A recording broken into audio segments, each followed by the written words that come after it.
Assalamualaikum warahmatullahi wabarakatuh.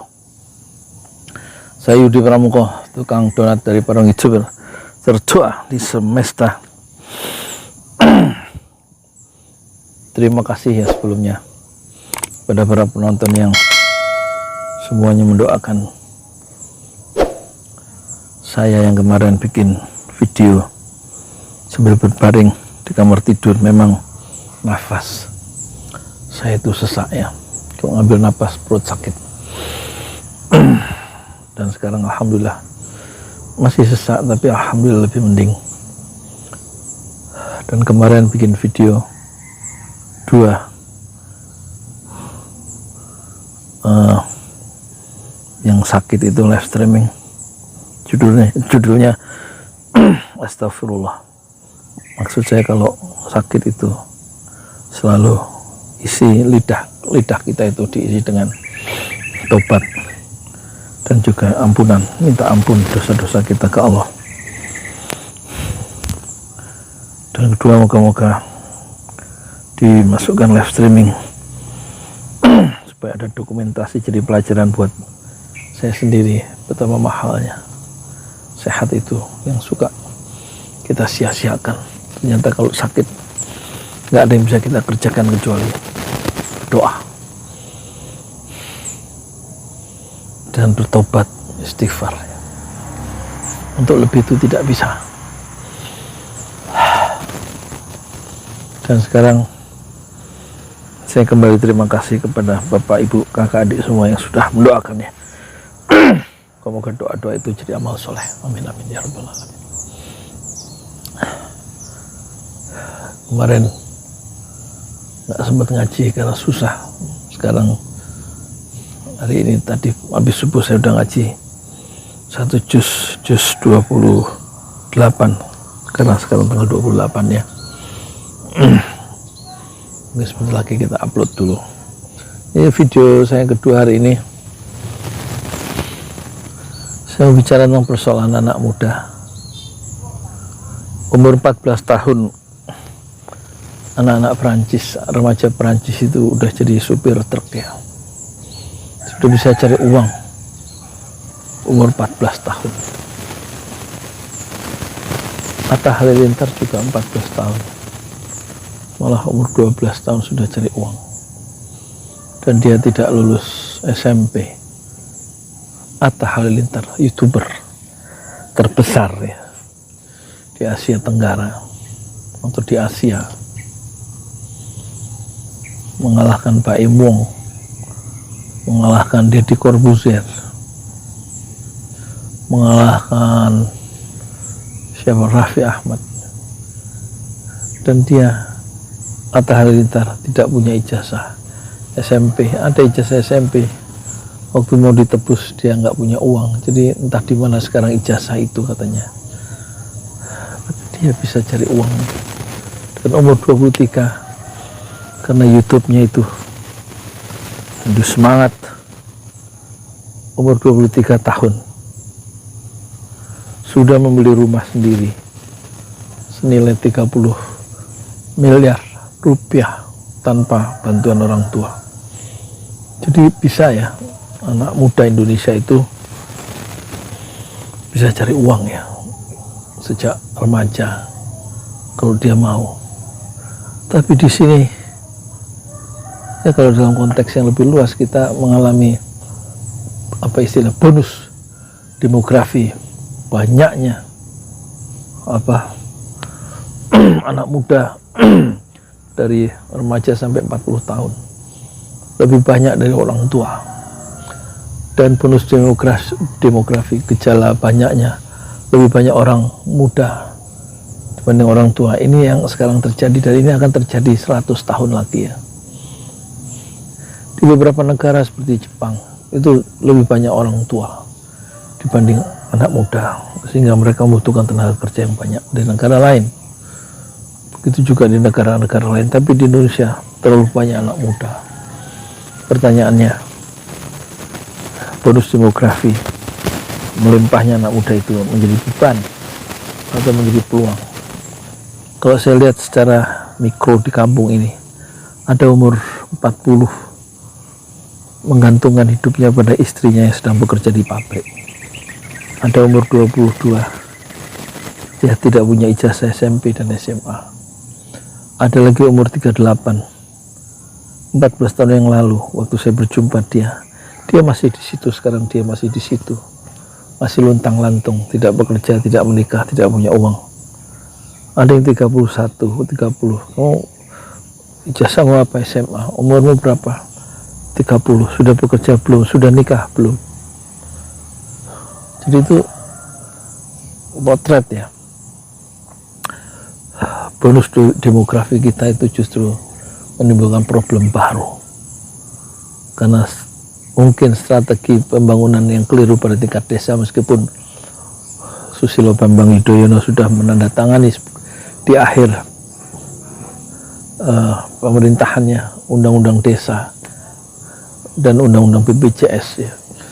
Dua undang-undang yang sangat bermanfaat untuk rakyat BPJS ya.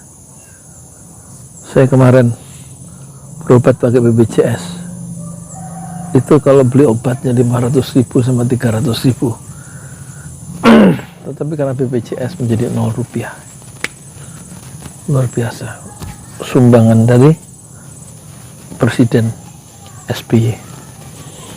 Saya nggak tahu sumbangan dari Presiden Jokowi ya, karena Agustus kemarin mengeluarkan Kepres yang menguntungkan Partai Komunis Indonesia, menandatangani undang-undang Cipta Kerja yang menyusahkan buruh. Jadi pemerintah itu dipakai atau digunakan untuk apa ya. Tapi kita kembali ya, jadi warisan terbesar SBY adalah BPJS dan undang-undang desa. Nah, undang-undang desa, satu desa di Indonesia ada 74.000 desa sekian lebih. Itu satu desa mendapatkan dana ya, dananya sendiri, dana dari rakyat, dana dari pajak ya, itu 1 miliar atau 1,5 miliar setahun.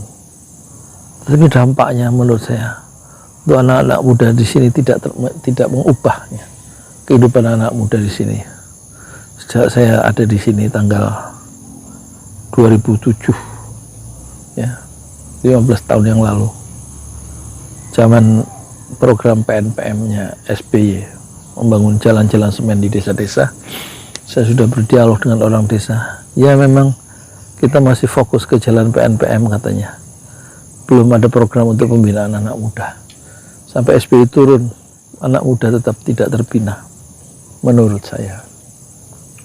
Nah ini harusnya anak muda atau rakyat harus menolong dirinya sendiri ya.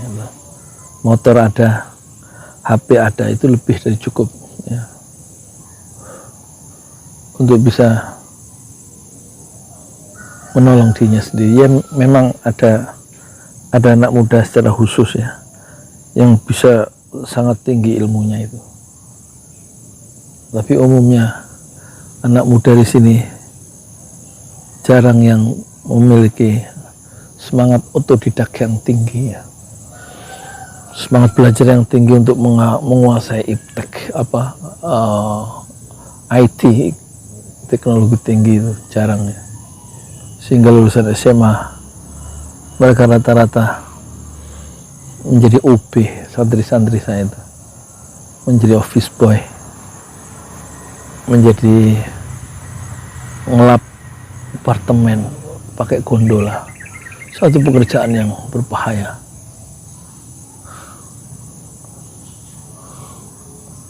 Ada yang